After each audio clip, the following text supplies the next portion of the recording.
welcome back to my kitchen. Today we are gonna pressure can 5 pounds of beans. These are all green beans, yellow beans, and then the purple I think they're purple royal bush beans. They're one of my favorite. They turn green when you process them, so they won't stay this pretty purple color. But anyways, let's get right down to it. These have all been washed, soaked, the whole 9 yards. They've been tipped, and I usually like to put my beans in whole.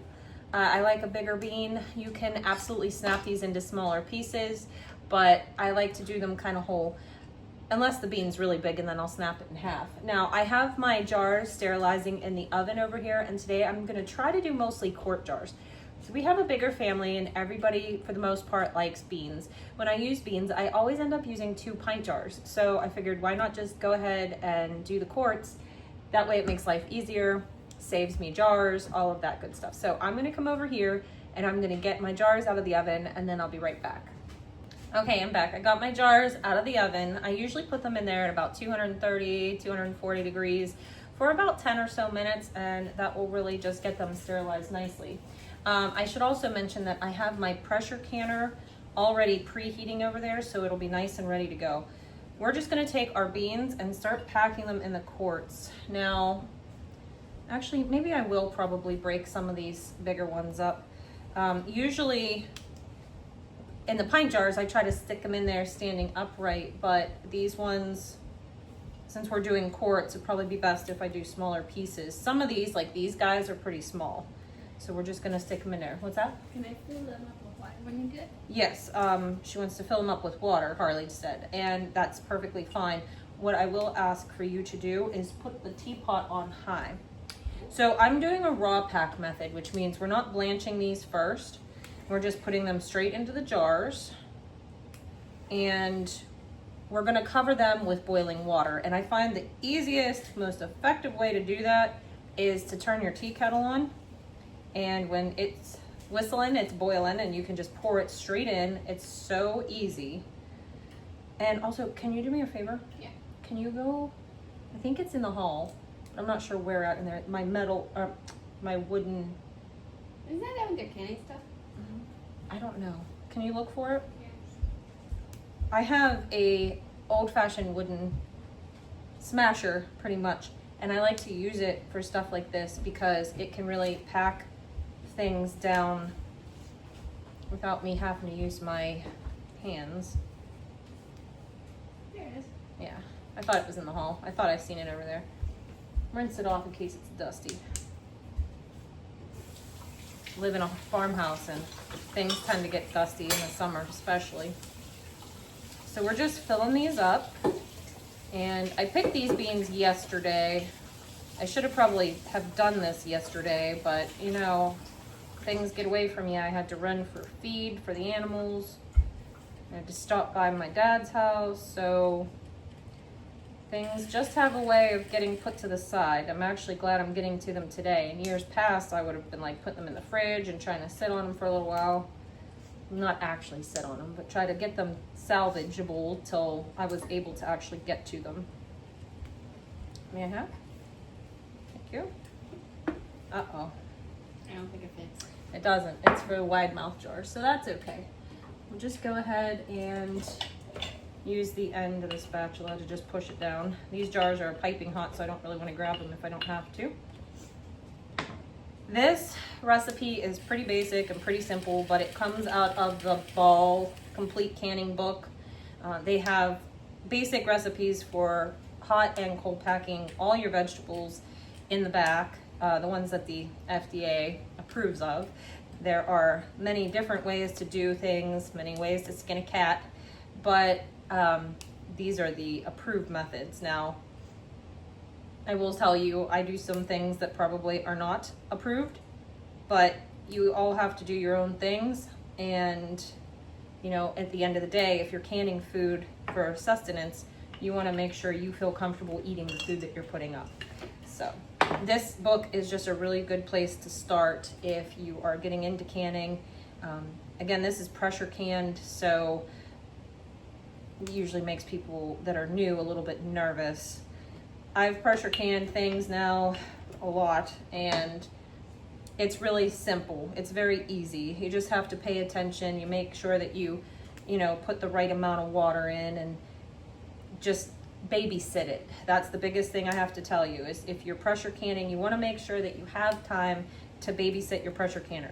You don't want to like leave the room, go on vacation, watch the news, like just, you have to sit with it because you want to make sure that the pressure stays. It's going to fluctuate.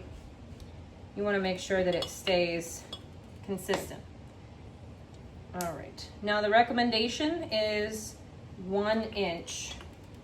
So that's hot. I'm going to let that, that's a little bit more than 1 inch, but that's okay. I'm okay with that. So I'm just going to go ahead and finish filling these up. And then I will check back with you. I'll put you on a time lapse. I do want to show you here. Hold on 1 second.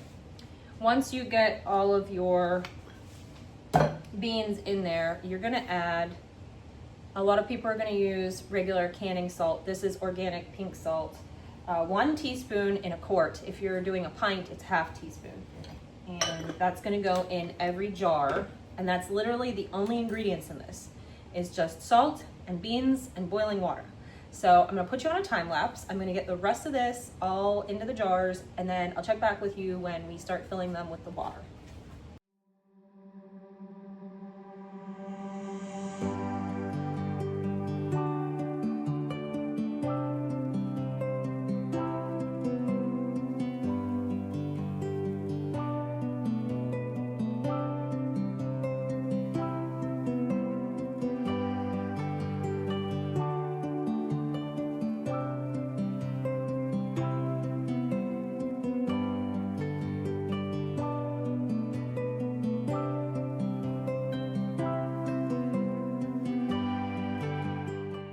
Okay, well, it looks like we made quick work of that. Turned out I had a little bit more beans than I actually got. Oh, I burned Quarts. myself. That is hot. You probably shouldn't sit it on the sink. Okay. Are you all right? Yes. Need some aloe? Yeah. Okay. I'm just kind of trying to fit these all in there. Harley's got the tea kettle, which is obviously hot. You do that more times than I do. There we go. Just gonna make sure we keep that 1 inch headspace. As long as you stay below the ribs, pretty much, you're good.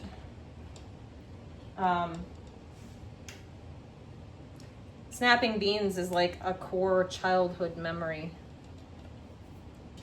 I remember doing this with my Grammy a couple times.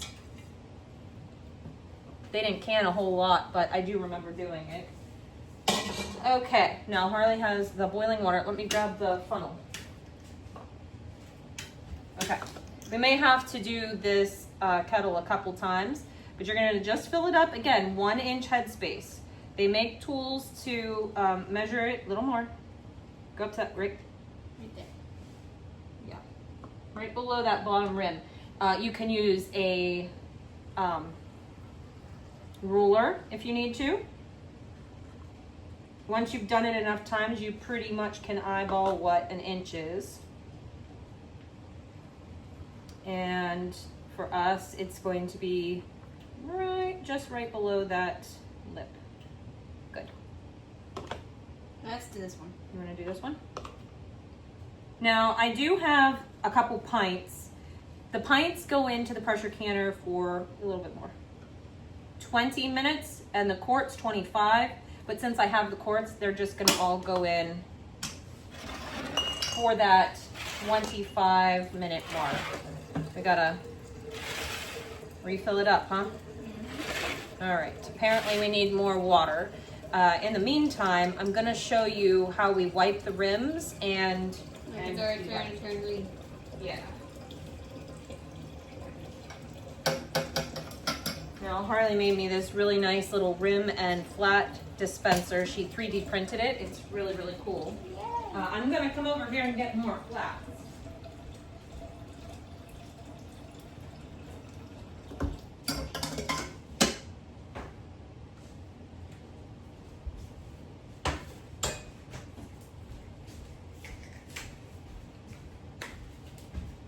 Now, I'm probably a bad influence when it comes to this, and many people will say I'm probably not doing this right. You can take these flats and put them into boiling water for a couple minutes to sterilize them and get that rubber gasket underneath like softened up a little bit. People say that that helps make the seal, that orange thing. I actually prefer the Superb. Yeah, I know. I actually prefer these ones. They're the Superb and they have the blue rim. But I'll use ball too. Those are the only two types of lids I'll use. If you get them off of Amazon and they're a no name, you're gonna lose some of your stuff because they're not gonna make a good seal. So just spend the money and get the Superb or the ball lids, the flats that is. You can reuse your rims over and over again. And you can also get tools like this. I don't know if you can see, but this one actually has the inch mark on it, so you can go down in and make sure that you're well within reason. You know, and use it to kind of poke things down if you need to, but this one's a little bit more, but that's okay. It'll be all right. That's 1 inch. That's 1 inch. Oh yeah. Plenty. Just right below the rim is 1 inch on these. So. Not eat it. Okay, you eat it. Anyways. That's pretty much what we do. Now, to sterilize the rims and get the rims of these jars ready for their flats and their rims, I just get a paper towel. And paper towels, the way that they're manufactured, are actually sterile. So that's kind of a neat piece of information. Sorry, I'm kind of bouncing around back and forth here. That's really how it do be sometimes in this kitchen. All right. This is just regular white vinegar that you would can with. I go ahead and douse my paper towel. And for these ones that already are filled, just go around and make sure that there's nothing on the rim of these jars that is going to prevent a good seal from happening. Now, usually if you're doing something with sauce or whatnot, that's probably a little bit more important. But for right now, just the water in there is really not going to make it go. It's not really going to make it sticky or anything like that. So, all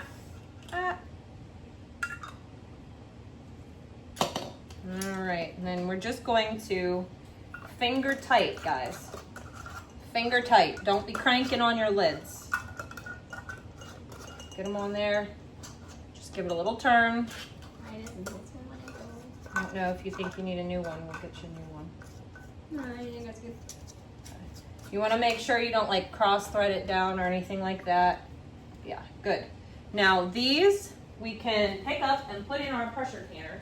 Actually, I'm going to show you the pressure canner situation. So hang on 1 second. This is my setup usually. So I'll put. Usually if I'm doing sauce or something, I'd put the pot of sauce here. It's stained by mustard. Don't worry about it. I'm gonna put my cookie sheet with my jars here, and then another cookie sheet here where I can put, or a cutting board anyways, where I can put my jars that have been filled so I can wipe the rims and put them in. But this is the pressure canner, and you see there's marks on the side. I don't know if you'll be able to see. You see the marks over here? And you want to make sure that it's filled up to whatever your pressure canner's manufacturer's recommendation is. I already have this kind of boiling. So we're just going to come over here with our little tool and we're going to put our jars down in. Okay, we have all the jars down in here and I'm going to put the lid on. I'm trying to do this one-handed here. Hold on 1 second. Okay, we got the lid on and there's the pressure gauge and this is the little vent, okay? And we have, this is the weight. So what happens is you wait till steam comes out of this vent and you time it. As soon as it starts coming out of this vent, you time it. Not that splash, but actual steam. You time it for 10 minutes. After 10 minutes of that venting with steam, that means it's boiling in here, then you will put the weight on. and you will that's when the pressure will start to build. So your pressure will build up, and it depends on your elevation. So you have to look up what pressure you need to pressure can at depending on your elevation. A quick Google search will do that for you. But for me, it's 10 pounds. So you play with the temperature until you get it to settle around that 10-pound mark. And then you just got to sit with it. You put your timer on once it gets to the 10 pounds, and it'll be 25 minutes since we're doing quart jars in here too. And then I will check back with you. Oh, also, it's very, very, very important that you leave this on here until the pressure completely turns off. Don't move the pot. Don't do any of that.